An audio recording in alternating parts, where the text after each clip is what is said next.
Selamat pagi untuk anak kelas 7. Ya, salam sehat untuk kita semua. Ya, bagaimana kabarnya anak-anak? Ya, harapannya semoga kita semua dalam kondisi yang baik dan harus tetap semangat meskipun kondisi kita masih seperti ini. Ya, baik.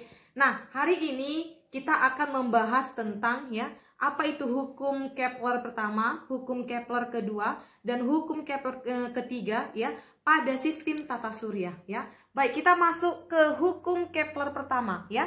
Pada hukum Kepler pertama ini itu membahas tentang hukum lintasan elips ya, yang berbunyi seperti ini ya.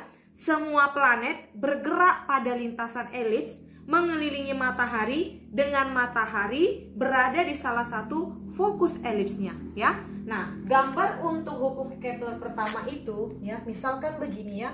Ini ada sebuah lintasan ya. Lalu inilah yang disebut dengan lintasan elipsnya, di mana di sini adalah letak dari mataharinya. Nah, lalu di sini ada yang namanya titik perihelium ya, disebut titik perihelium ya, perihelium.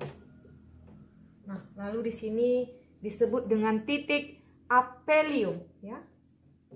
Disebut dengan titik aphelium.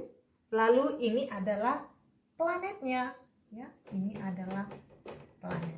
Jadi hukum Kepler pertama itu berbunyi ya, sebuah planet bergerak pada lintasan elips mengelilingi matahari ya, bergerak mengelilingi matahari ya, berada di salah satu fokus elipsnya ya. Oke, baik, kita masuk ke hukum Kepler yang kedua ya. Hukum Kepler yang kedua itu berbunyi ya, dalam jangka waktu yang sama, garis yang menghubungkan planet dengan matahari selama revolusi, planet tersebut akan melewati bidang yang luasnya sama. Ya, oke. Miss kasih gambaran seperti ini ya.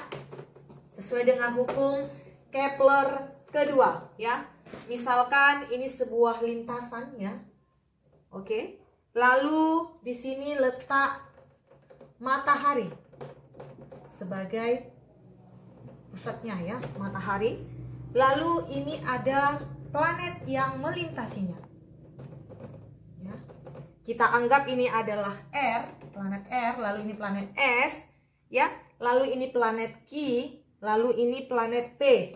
Nah, kalau kamu perhatikan di bukumu ya, dibilangnya begini. Misalkan ada planet P, Q, lalu planet R dan S ya, yang melintasi ya, artinya bergerak melintasi matahari, yang matahari sebagai pusatnya ya, dimana ditempuh dalam waktu yang sama ya. Waktu dari planet Q, P, R dan S ini waktunya sama dia. Nah, lalu luas juring, nah artinya sini luas juring, artinya luas juring dari ini ya, ini ke sini, lalu luas juring ini ke sini, artinya luas juring dari M, P, Q ya, sama dengan luas juring dengan M, R, S ya. Luas dari matahari ini ke planet Q dengan P, lalu dari matahari ini dari S ke S itu luasnya adalah sama. Lalu berikutnya dia katakan ya, dengan demikian ya, P sampai Q akan ditempuh dengan kelajuan lebih cepat. Nah,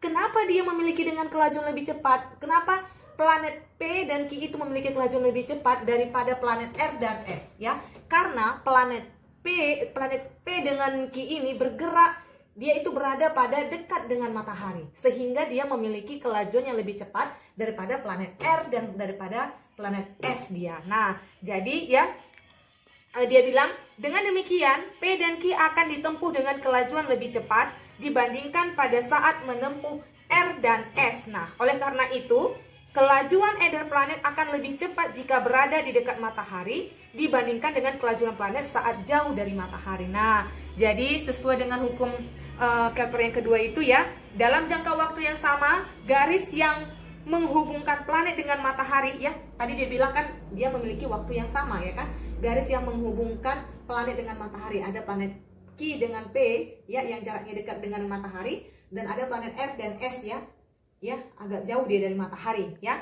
Lalu dia bilang ya, selama revolusi planet tersebut akan melewati bidang yang luasnya sama ya, sesuai tadi dia bilang juringnya ya, artinya luas dari MPQ itu sama dengan MRS dia. Oke, kita masuk ke hukum Kepler yang ketiga ya.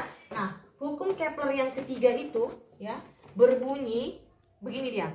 Kuadrat skala revolusi planet-planet berbanding lurus dengan pangkat 3 jarak rata-ratanya dari matahari ya. Dia bikin rumusan dari hukum Kepler yang ketiga itu apa ya? T1 kuadrat ya sama dengan T2 kuadrat ya.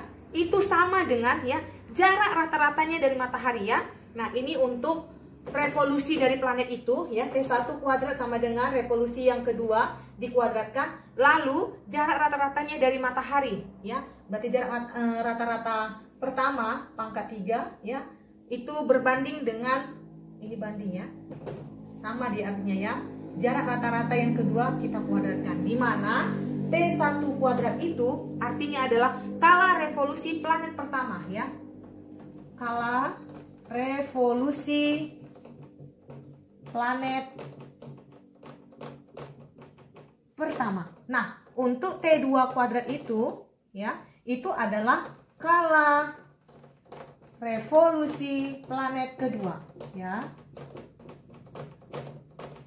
Nah, lalu A ini adalah jarak rata-ratanya ya, jarak rata-rata matahari dan planet pertama ya. Jarak A1-nya ini adalah jarak rata-rata ya matahari ya, matahari dan planet pertama. Oke. Nah, A2 ini adalah jarak rata-rata matahari dan planet kedua. Oke, itu dia ya. Itulah hukum Kepler pertama, kedua, dan ketiga ya, sesuai dengan pada sistem tata surya ya. Silahkan, ini penjelasan dari Miss. Berikutnya coba kamu perhatikan video berikut ini. Dan selanjutnya ya, kita akan masuk ke pembahasan pengaruh radiasi matahari terhadap kehidupan di bumi.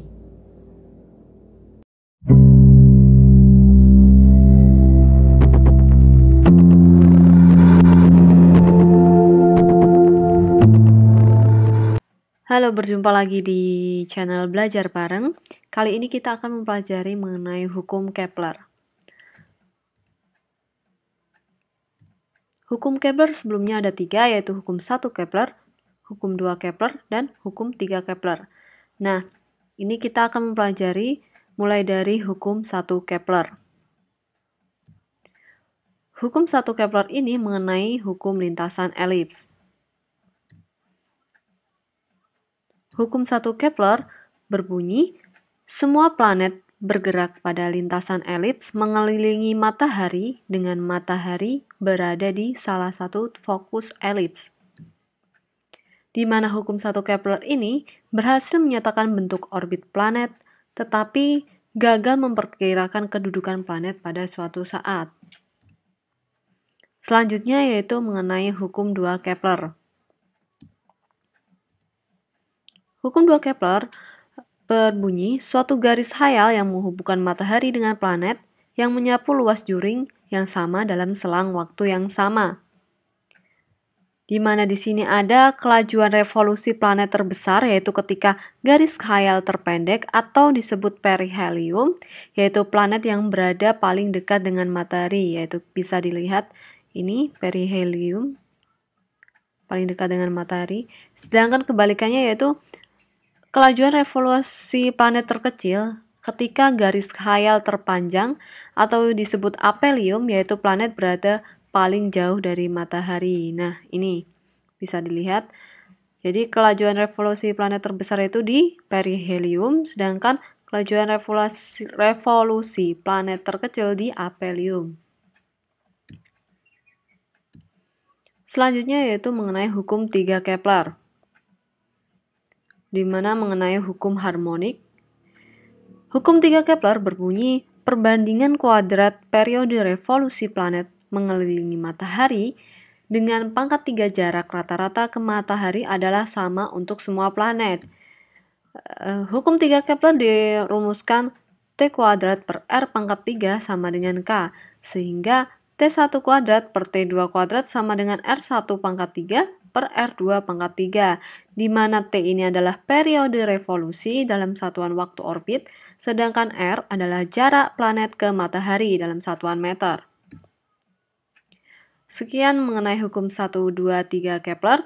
Selanjutnya akan mengenai contoh soal dari hukum Kepler. Jadi tonton terus channel YouTube kami. Terima kasih.